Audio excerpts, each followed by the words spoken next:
So we live together. Yep. We watch football together. Yep. We talk about football together.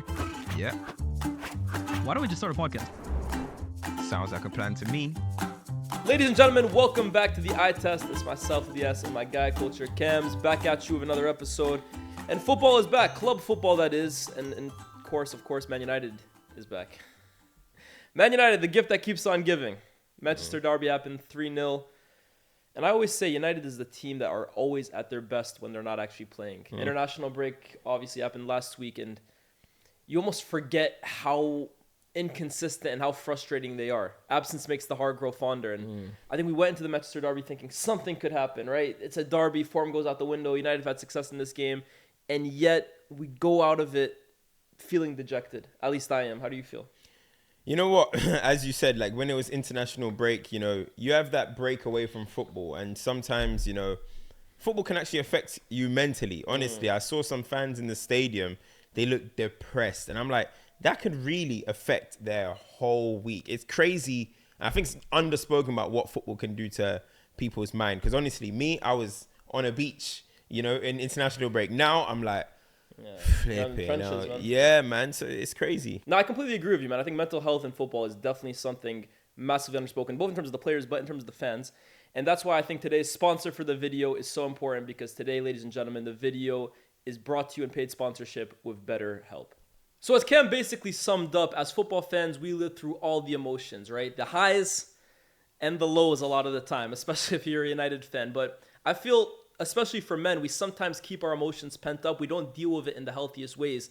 But long term, that often ends up leading to the worst way possible.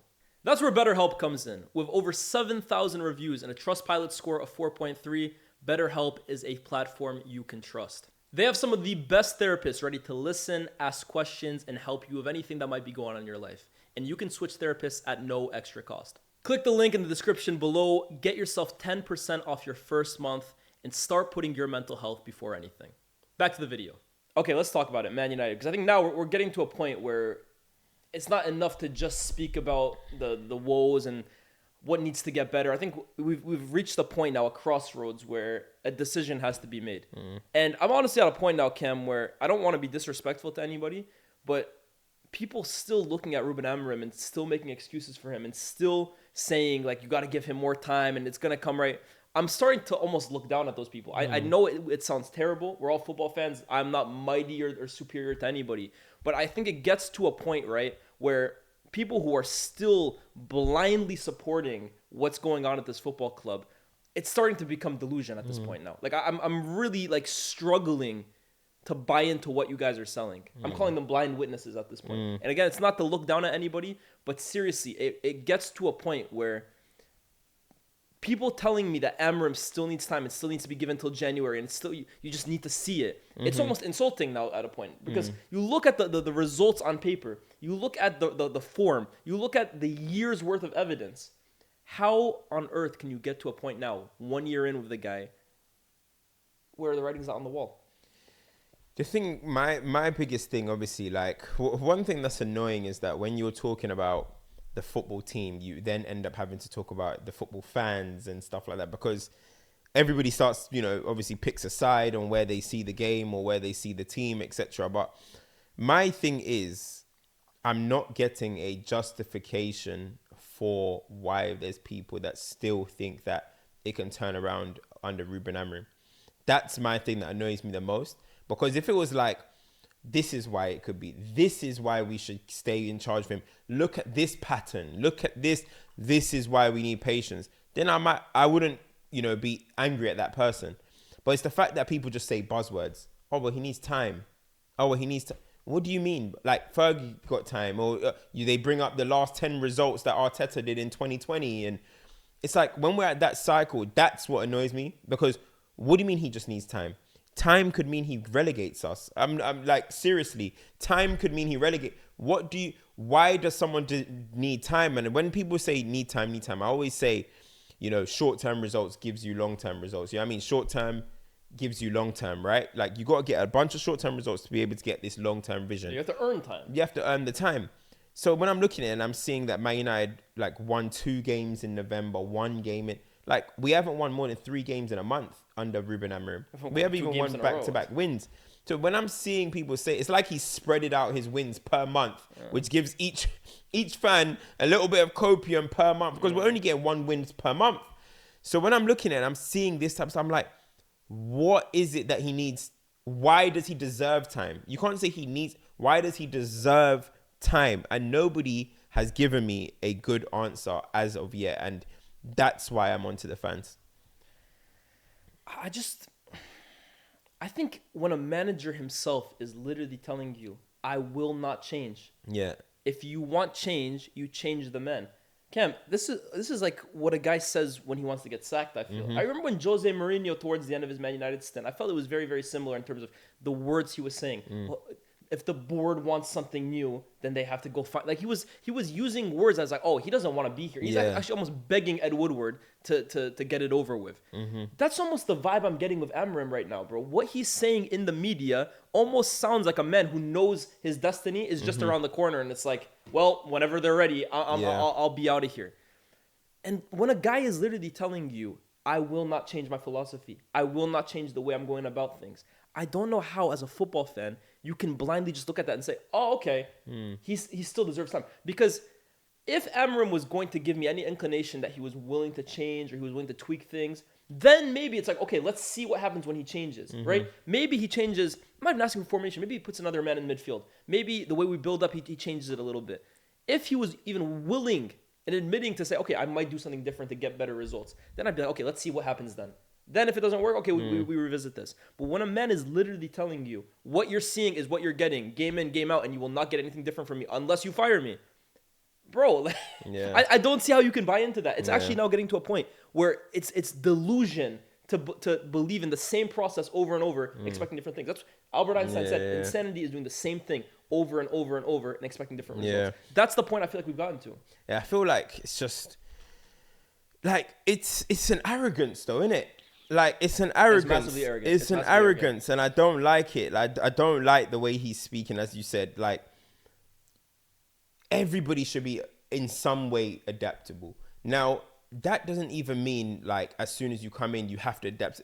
But at some point, as you said, you've got to look at your team and realize it's not working. Yeah. This is bizarre. This is absolutely bizarre. It is bizarre. It's like, I genuinely haven't seen anything like this where a man could be losing this much and just casually just say he's not going to change. But even the best change all the time. Yeah. Pep Guardiola has been coaching in England for 10 years now. Everyone's talking about, Arteta changed. Arteta's team. Arteta's changed many times. Over his entire tenure at Arsenal, he's had numerous different versions of Exactly. Arsenal. He started with a back five himself. Yeah. Then he went to the 4-3-3. Then you had the Jesus iteration of the squad. Then you have this kind of Declan Rice iteration of squad. Now you've got this Victor Gyökeres and all these type of... It's a different... The way they play the game has been different each time. But even Klopp's Liverpool, even Pep's... Exactly. And bro, Sir Alex Ferguson coached... That's because that's the example every Man United fan likes to use. Sir Alex did.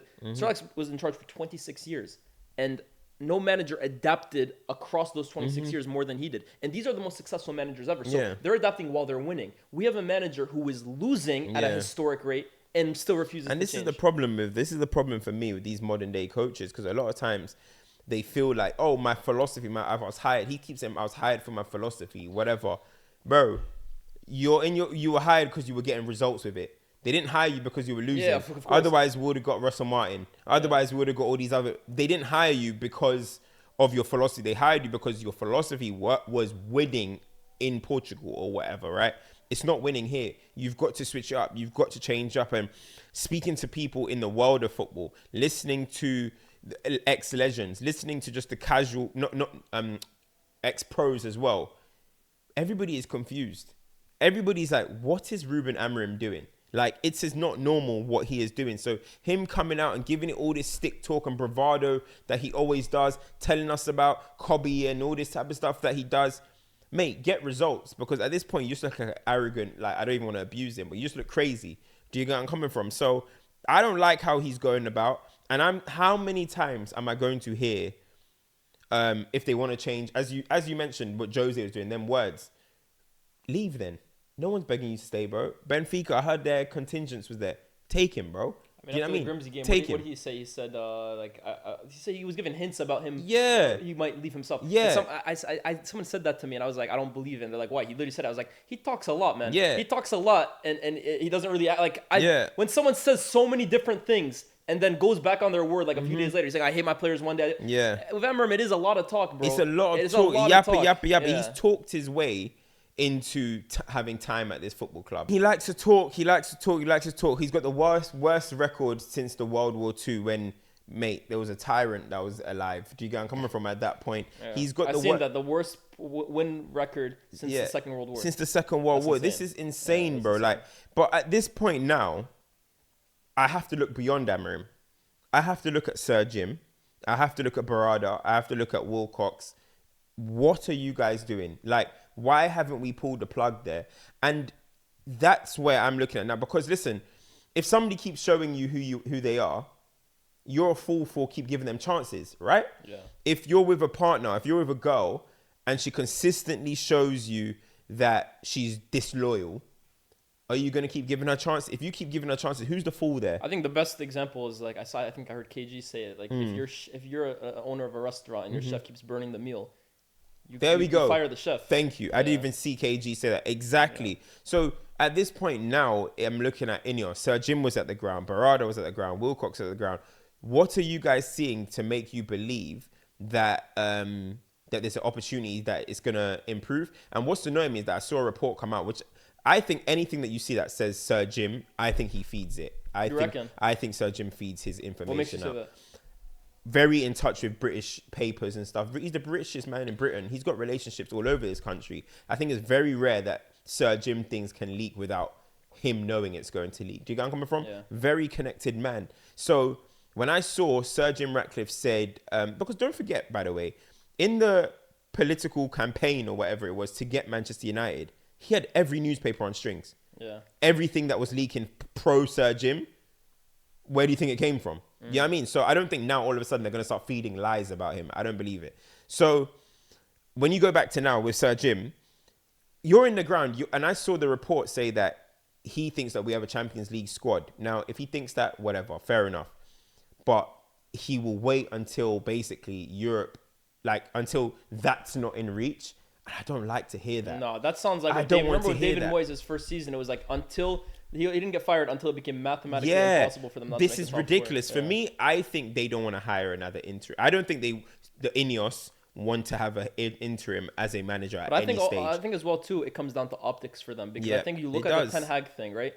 It was their first big decision. Yeah. Do we keep Ten Hag or do we give him another shot? They chose to give him another shot. It blew up in their face. Yeah. That was their first L. It's in my opinion, it's the L that set up a bunch of dominoes after that. Their second decision was Ruben Amorim. Yeah. They decided to go for Ruben Amorim, which was a bold decision at the time, even then, right? He was a manager that played a completely different system to this. And them going after Ruben Amorim was almost us saying, we're going to give him time, we're going to buy into this manager, and we're going to give him the chance to basically change the squad in his image. I don't think they ever could have imagined it would go this bad. But now, because they messed up the first time, this is their second chance at doing it. Them admitting failure again looks terrible. It looks terrible, but you guys want to be the owners or part owners for a very, very, very long time. Yeah. Get it done, and we can forget about it if it goes right the next time. You know what I mean? At the end of the day, it's not like, oh, they're gonna lose their jobs. And the thing with Amorim, how long does he have left on his contract? It's not like he's on a 5-year contract. No, he's not. I think he signed. Did he sign like 24 months? I think he signed a 2.5-year contract. No. There we go. So. For me, I don't know, man. It might have even been a year and a half. It wasn't a long contract. 18 months. I don't know. It wasn't a long contract. But I just see it in a way like, if that's the case, then I don't like that mentality. I got to look at Ineos in this case and think to myself, they should be doing more. They should be putting pressure on this guy. Do you even trust Ineos to get the right appointment next? I don't personally. I mean, listen. I do not trust Ineos to get the right appointment. History tells us that we've been getting managers wrong, right? So history tells us that, no, I don't. You know what I'm trying to say? But that doesn't mean that I want to stay in this. Yeah, 100%. That doesn't mean I don't want to stay in this. And that's often the fear for a lot of people. They have a fear that, what if I don't get better elsewhere? You've got to make the jump. If something's not working for you right now, you've got to go and make that jump regardless. You've got to be risky. You know what I mean? There's no reward without risk. You know what I'm saying? So when I look at that, I'm just like, Ineos have to do something about this, because there's no way for me they can watch what's going on and think that this can turn around. And then you look at the situation with Kobbie Mainoo. Do they know how bad that's going to look on a football club if Man United lose Kobbie Mainoo, which I think they can lose him as early as January? Alex Crook recently just reported literally 5 minutes ago that Newcastle, United, and Eddie Howe are big admirers of him and will look to make a move for him in January on loan. There we go. So this is absolutely insane. That's another thing for me, right? Insane. Again, I don't want to look down on any fans, but seriously, anybody under the disillusion that Man United have better midfielders than Kobbie, like, I see all this criticism about Kobbie Mainoo. This is another thing about Amorim, right? That I'm really starting to get annoyed with, right? I keep hearing about how Kobbie Mainoo needs to improve on this, and he needs to improve on that, and he needs to improve on this. He never says that about other players, by the way. Ugarte doesn't need to improve. Casemiro doesn't need to improve. Bruno doesn't need to improve. But what about the manager? The manager says Sesko needs to improve. He says Kobbie needs to improve. He loves using the word improve. Sesko needs to improve to learn to play our system. Dorgu needs to improve in the final third. Kobbie needs to improve. Why, as the manager, do you not need to improve? Because you've come in and done nothing but lose. All you've done since you've come into this job is lose and make excuses, by the way. So why is it everybody needs to improve to make Man United a better team except for the manager? And then my thing about that as well is that, like, okay, so who are the players that are doing the right things for you? I'll be very interested to ask Ruben Amorim, who are the players that are doing exactly what you want in the team right now? I would love to see it, because, as I said, I haven't seen this system benefit one player. And his lieutenant is obviously Bruno Fernandes. He looks like he doesn't want to be playing in that deeper role. The report has come out that he doesn't. So I'm like, who's thriving? You know what I mean? Like, who's thriving? And initially, when I first ever said this, people were like, oh, well, Ahmad has improved since looks like he's regressed. Ten Hag. He's regressed again. I would say the only player that I actually think looks better under Amorim than he did before was Casemiro. That's the only one, in my opinion, because there's a little more protection around him. Under Ten Hag, it was just like the guy was literally drowning on an island. He's the only one that I look at in this system looks better than he did before. But that's what I'm saying. Okay, you may say he looks better than what he did before, but does he look good? I actually think it's probably the best I've seen Casemiro look in a while. That's the only one. Fair enough. Yeah. For me, I'm still not happy with my output that I'm getting from what I'm getting. He's not playing at a world-class level, by the way. But I'm saying, at least I look at him in the system, and, like, to be fair, since Amorim came in, I actually thought, Casemiro looks a lot better. That's the only one. Fair enough. But yeah, okay, if you want to say that one player, for me, I don't see it with anybody. You know what I'm trying to say? Now, that doesn't mean, if you're better than you were. As I said, Ahmad was better at a stage under Amorim than he was under Ten Hag. But he's media again. Do you get where I'm coming from? He looks media at the moment. I think that's the concerning thing as well, too, right? It's very easy. Last season, for example, a big thing that I gave with Amorim was, like, I don't personally rate a lot of these players. So if I don't rate them, how can I expect a manager to really make them look great? I didn't rate Højlund. I didn't really rate Garnacho. I didn't really rate Ugarte. I don't rate a lot. Onana, I definitely don't rate. So when I look at those players, I'm like, okay, my thought process was like, at least give them the chance to get rid of the players that I personally don't think are that good. But now when I see players that in my eyes, in my heart of hearts, I think and I believe are good players, when I start seeing them regress, when I start seeing Mbeumo look a little average now all of a sudden, when I look at Kobbie Mainoo now starting to regress, when I see Bruno Fernandes, who has been the epitome for the most part of keeping a standard at Man United, when I see Amad Diallo, who I have been defending for months now, when I start seeing him play poorly, that's when I start looking at it and thinking to myself, okay, if players I think are good now start looking crap, what's going on here? Because it's different to Højlund. Now that I'm seeing Ahmad and Bruno play poorly, come on, man. They're not all bad players. There's nothing that suggests to me that if we give Amorim his players or we clear out the squad for him, that it's going to turn around. In fact, it starts to get to the Ten Hag stage where I'm like, do I want to even give him more money to spend? Do I even want him to get more money or more pull to do anything at this football club? That's a risk. That's a huge risk. It's a massive risk. I mean, listen, we all have our different opinion on the Garnacho thing, but the minute Garnacho leaves the football club, Mount and Cunha are out, and now we're like, oh damn, we're having to play Mbeumo left 10 out of position. When you look at our forward line, we actually not got no depth. We actually haven't got depth. So there's so much. I just would remove from time I'm seeing Kobbie Mainoo now on the brink of leaving the football club. Sorry, but your stance, to be fair, was even before the Kobbie Mainoo situation. I said stop letting him. I think a lot of Man United fans, including myself, because I was someone who said, "Look, I wouldn't be mad if Amorim got fired. He hasn't done anything to deserve it." But I was like, I think the correct decision to really be certain about Amorim should be give him a window, get him his players, and then next season I need to see improvements from the jump. I think a lot of people also looked at it from that point of view. Yeah. The reason for me why I've completely now like looked at it and said, okay, this is a disaster, and if you still buy into it, I almost find you a little crazy, is this season we're 4 to 5 games in, and I'm sorry if I ask Man United fans, do you think we've improved? Not many people can actually point to areas where we have. I think we're the worst start ever. It's the worst start since we've gotten 1992. worse, but let's be real. If Amorim had started last season, we probably would have started just as badly. So my point is, we've almost just continued into off the end. I don't think we're better or worse. We literally look the same, just with better players. But the only thing I actually look at us and think, oh, we have improved in this regard, is maybe our press from the front. I would say that's the only thing. If I look at everything about Man United, nothing else has changed. The way we build up is still terrible. We still completely overlook the midfield. We still completely get outnumbered in those areas. We still don't defend transitions well.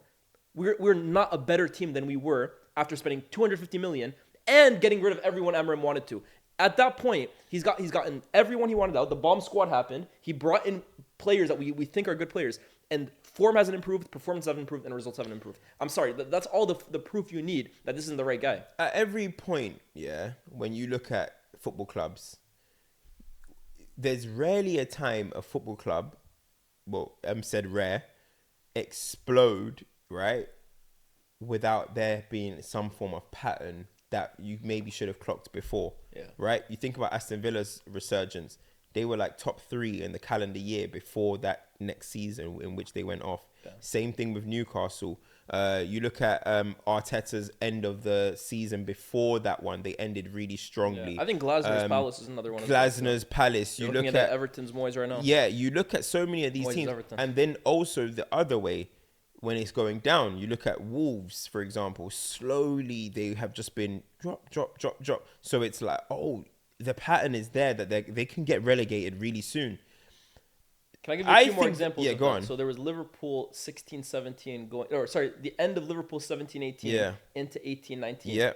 On the counter side, Man United 17-18 at the end, going into 18-19. I think you could see the slide happening. You can see the slide happening. I genuinely think if we keep this manager for long enough, we can get relegated, bro. And you're probably laughing. You're probably going to think I'm crazy. I'm genuinely not. I think last season I could have. I think this season the Prem is competitive enough. This is scary, bro. Nah.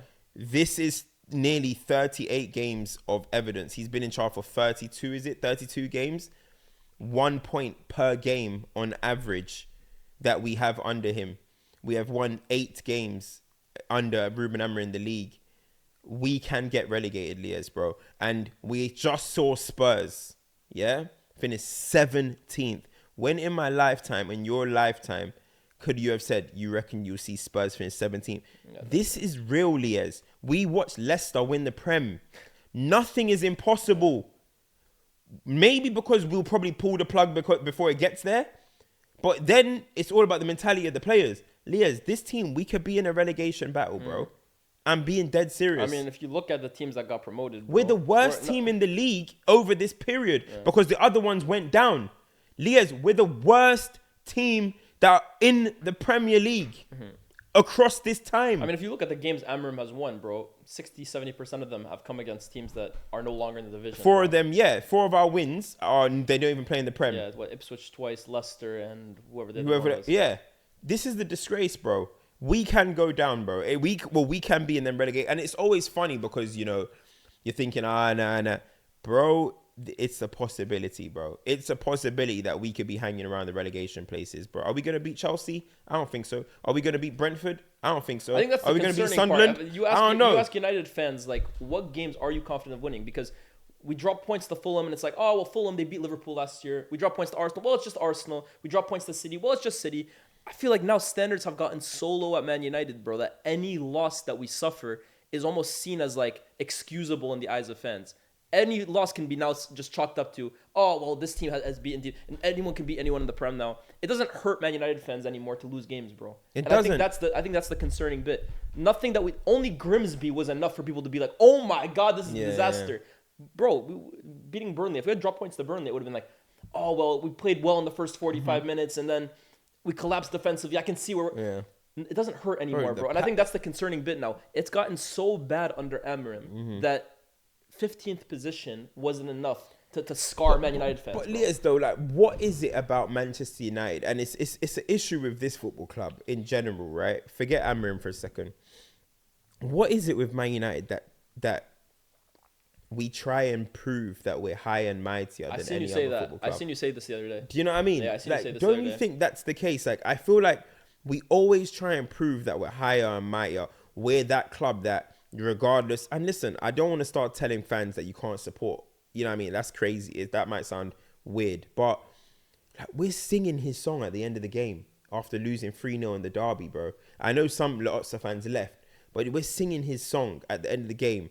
You know, we want to be this club that, no, we don't sack. And Manchester United have been a sacking club. Why do we act like we keep talking about Sir Alex Ferguson? Can somebody please tell me Man United's history before Sir Alex Ferguson and after Sir Matt Busby? Did we not sack managers left, right and centre? Stop acting like we're the high and mighty because we got this godlike guy, a generational guy in Sir Alex Ferguson. We sack managers. It's like Man City turning around and saying, we're not a sacking club. Well, duh, you have Pep. You sacked Pellegrini, you sacked Mancini, you sacked Mark Hughes, and you're going to sack managers when the guy goes. Yeah, you've got a guy that's been here for 10 years now, whatever it's been. Why do we try and always prove? And I think that's the case with Ineos. We're trying to be like, no, we're the type of club that give managers time. We're not going to be like Chelsea. We're not going to be like, nah, I'm sorry, bruh. I'm sorry. Look at what happened with Arsenal. They sacked Emery. Oh, are Arsenal going to say they're not a sacking club because they had Arsene Wenger? Every football club sack. Real Madrid sack. Barcelona sack. Milan sack. Bayern sack. Everyone sacks until Man United always want to be the club that say, no, we're going to give them time. We're going to give them windows. We're going to... I don't get it. I feel like we're trying to be this PR club that we're higher and mightier. You can do that, and now look where we are. The thing is, though, we don't treat players like this. For example, we don't. We're so toxic to players. We don't look at we look at players as commodities. We look at players as assets. We lose our patience with players after 2 games. That's the Fergie factor, though. That's the Fergie factor because we had a manager that was bigger than the football club. I felt like it. He was larger than the football club was Sir Alex Ferguson, and because our history is Sir Matt. Sir Alex, are we probably the only club that have 2 managers that have statues outside the stadium? We probably are. They are the football club. Sir Matt Busby and Sir Alex Ferguson. We have pretty much no history after them 2. None. So when you look at these 2, right, Man United hold it as like, oh, managers, because we have 2 mythical managers in our history.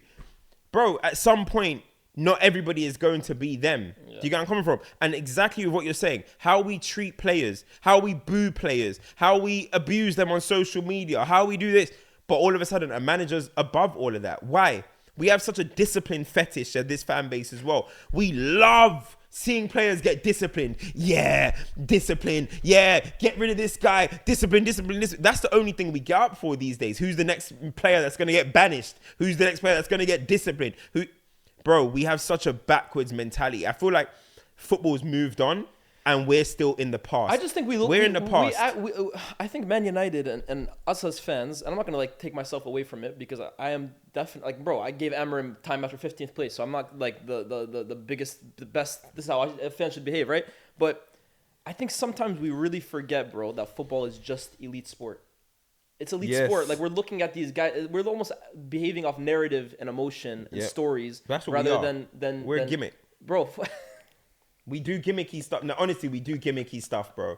We do too much gimmicky stuff, bro. Man United as a club, we do too much. I just think, right, we forget that it's elite level sport, right? An elite level sport is a business, right? Football clubs are business. I know people are gonna say, "Oh, you're American, so you don't really get it." But bro, at the end of the day, football decisions need to be made on logic, and they need to be made on statistics, and they need to be made on cold, hard blood facts, right? Whether I'm American or not, whether you want to hear it or not, that's how football decisions should be made. That's how the best football clubs operate. That's why Real Madrid operate the way they do, Barcelona, Liverpool. They operate on numbers, facts, and there's no opinions or stories. But I think with us, we look at it from, like you're saying, well, Sir Alex did this 30 years ago, Arteta showed you that it can be done. Nah, bro. Any other football club would have fired Amorim 3 months ago, 3 weeks Yes, ago, 3 days ago, today, it would have been done, bro. Especially if you are an elite club like Man United, where we might not be an elite team right now. You're an elite club. You have to make these type of big decisions, and I feel like we run away from making big decisions. You know what it is, all right? Again, I'm going to use words that football fans are not going to like to hear, but this is just the reality, bro.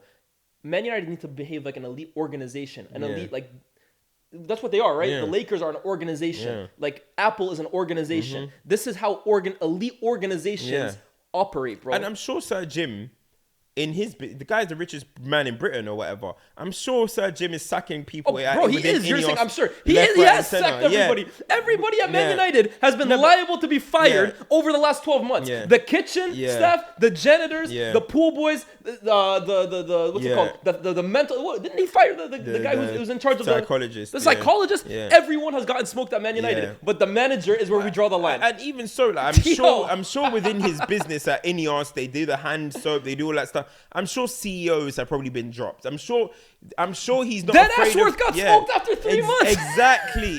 Thank you. I'm getting mad now because I actually remember. I'm talking about elite organization. Yeah.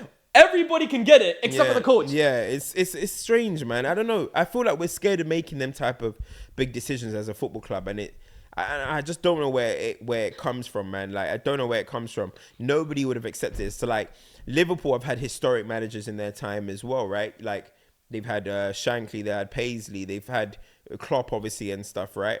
I don't know if they count Rafa in there as well. I don't know if they do. But they've had managers in that time. But again, within them times, they've had Hodgsons, they've had Brendan Rodgers, they've had Houlliers, they've had these managers, and they had to get rid of them the minute it went bad. Why are we so afraid as a football club to make these big decisions? I truly don't get it. Again, I truly don't get it. This narratives of like, well, this man, we've sacked so many before and it hasn't worked. Well, when are we gonna stop giving like the players power? Yeah, I keep hearing I keep hearing these narratives, and I'm like, bro, first of all, stop grouping Amorim with other managers because their failure does not equate to his. It's different failures, bro. What we considered failure under Oli, I would bite your hand off to have Ole Gunnar Solskjaer's football back at this club, bro. And I was not a fan of Oli. I would literally bite your hand off to finish third place again, bro. So don't equate Amorim to that. He doesn't deserve that. And secondly, this whole player narrative, bro, honestly, it bugs me so much when it's like, oh, you're letting the players win again. That shit pisses me off. It's a whole different squad. It's a whole different squad. Every one of these players that you guys didn't like got booted out the football club, bro. Onana's not there anymore. Hoyland's not there anymore. Rashford's not there anymore. Garnacho's not there anymore. Jadon Sancho's there not anymore. What, do we need to literally exterminate our entire football club and bring in 25 new players, and then Amorim can be judged? Yeah, and it's bizarre. And then when you look at it, right? Why? Okay, so when people say stuff like, "Oh, well, we did this," or "We sacked this guy," we've gone through these managers. We don't. Okay, so if that's not the case, so should we stop signing players too? We've signed a bunch of flops. Should I bring up our flop list? Yeah. Okay. Do you know what? We signed Lukaku, who came and flopped. Okay, do you know what? Because he came in his prime and flopped, Lyes, how about we stop signing strikers in their prime? Okay, cool. This young player didn't work. Do you know what, Lyes? How about we stop signing young players? All right, we signed world-class Paul Pogba. Didn't work. You know what, Lyes?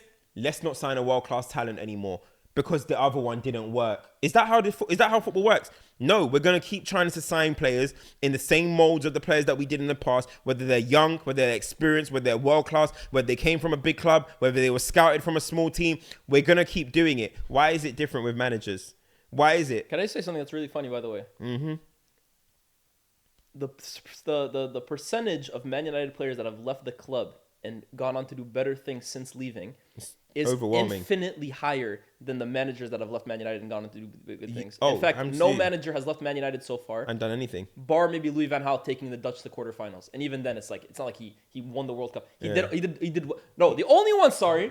Ralph Rangnick. That's the only one that has left Man United. That's because Ralph Rangnick got put in. We actually gave him some light, and he went and took it. That's the only one that has left Man United and actually elevated themselves post leaving. Yeah. Everyone else has flattered to deceive. They've drowned. They've drowned, bro. Like, Ten Hag got sacked in 3 days. The only one you could say, Mourinho, Jose because he won a cup with Roma. Mourinho has left every single job post Man United in tatters. Yeah. Right? No manager. And each job, the profile's getting lower. David Moyes needed to completely go on a whole career rejuvenation to eventually get back to where he started in the first place. Yes. So, players leaving Man United they probably have a bigger claim to being mistreated by the club or not being given a fair chance than the managers do, bro. All these managers that we continue to back and back and back to the hills don't show anything after Man United to actually show that loyalty was deserved. It baffles me, this mentality that we have, bro. The football is about the players, bro, at the end of the day. And yet we deify these managers. It makes no sense to me, bro. I don't get it, man. But quickly, before we end on that, how crazy is that in 4 different games, Haaland and Foden have scored against Man United? That's insane, you know? I mean, they're to City what Salah is to Liverpool. Yeah, bro. but like, the fact that we're in making... together, in 4 different games, they've scored in the same game against Man United. Did you know that? That's crazy. No, I didn't know that. Yeah, that's mad, bro. That is mad. We are getting 1-2 punched by them badly. Like, you know, and one of them, there was a double hat trick. You know what I mean? They are really battered. What was it? 6-3. There was like a 3-0. Yeah, 3-0, 2-1. And then this last one. Yeah, bro, it's mad. And do you know what's crazy as well? Like, that's just how derby goals rack up. I was looking at it. I was like, Foden has 7 derby goals against us. Haaland now has the joint most in Manchester derby history. He just equaled Rooney. Really? Yeah, Rooney had the record of 8. Haaland just equaled that. I thought it was Aguero. No, Rooney has 8. Aguero 11. I thought Aguero had 11. Rooney has the most Manchester derby goals in history, and Foden is just one behind with 7. Yeah, 7. Yeah. Rooney did that in his entire career. Yeah. Haaland has done that in 3 seasons. Yeah. Or 4 even. It's 2.5 seasons. He No, signed in 23, 24. He came 22-23 is the treble season. No, it's not. Yes, it is. 23, 24 is the treble season. No, 22-23 is the treble season. Are you sure? I'm positive. 23-24 So is who when won Rodri won the Ballon d'Or and they won the league, but they lost the Champions League to Real Madrid. Really? Yes. Wow, Haaland's been here 3 seasons already. Yeah, this is his 4th season. Crazy. Yeah. Mad. Yeah, wow. But yeah, Insane. now we're getting our asses handed to us, bro. This is belt to ass. This is belt to ass. I thought when you think about like bully jobs, like Aguero versus Man United always felt like he scored goals, but I mean, But look at the goal. Okay, hold on. At the same time, too, nothing to take away from Haaland and Foden, but bro, they're beating up on the biggest embarrassment of Man United in history, bro. Aguero was racking it up against our title-winning teams, bro. Yeah, Come I on, hold guess on. so. I guess so. Let's add context to it, bro. I mean, I like, guess so, this but- is the problem. Yeah, like. I mean, but Rooney was probably eating No, 100%. off old Man 100%. City I'm comparing too, Aguero, you know what I mean? right? Aguero was doing it against, Yeah.